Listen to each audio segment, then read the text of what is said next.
Hello, this is H.C. Bailey, and welcome to another tech demo for Let's Play Radiant Historia!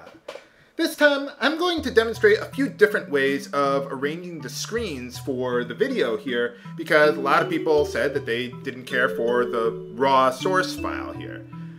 So what I'm doing here for the initial setup is I'm just showing you, here's how it is originally in the original source file, no changes or editing done whatsoever.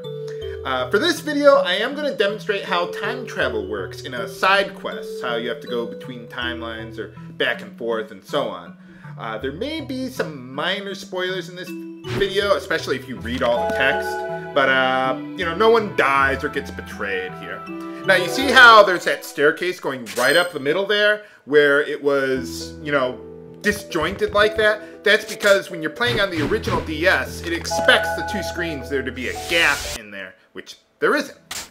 Now here's another method that was brought to my attention by Necroscope 86, where he enlarges the main screen so that way it's easier to see, but then he puts the sub-screen on the right there, which is smaller, because I mean, well, for the most part you don't really care about it, but I like having the sub-screen there so that way you can you know, see what's going on there if I'm accessing the menu, or say during a cutscene that uses both screens there. So that way at least you see it, but it enlarges the main screen so that way you can read everything and see everything that's rather important. The only problem I have with this one, or the main problem I have with it, is that let's say there's a big cutscene that utilizes both screens, one on top of the other, like you saw back at Historia there. You know, that wouldn't really work too well here. Not to mention, there is quite a bit of black space still there.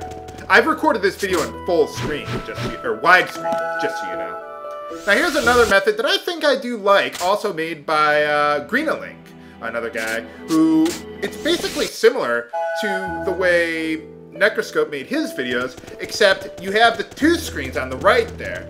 I duplicate the bottom screen there at the exact same time there, so that way you can see, like if there's a cutscene, you can look on the right side to see, oh, so that's how the two screens work together like that. Or if you just want to see, you know, the main action, you can just look at the big screen there, and it shows, you know, you can see everything all at once there like that. The only drawback that I see to this method is that, like right now, as you can see, it kind of looks a little weird seeing the same screen twice in one video. But I like it because you can see, you know, whatever you want, you know, whether you want to see the main action or both screens, and there's very little black space too. So I kind of like this method. I think that this is probably my preferred method, but what I'm going to do is I've got a poll going on my forums right now. You guys can vote on whatever method you like. There's a few methods, other methods that I tried, or that I saw, like a guy made a video, he went out of his way to do this, to stretch the raw video a little bit to make it take up more of the screen, and it actually looked all right to me, but a lot of people didn't like, other people didn't really care for it. So a lot of people I also saw only did the main screen for their video, and I don't really care for that either because you can't see the top screen. So vote now. It's on my forums there. I've got a link in the video description. This is H.C. Bailey signing off. Have a good day.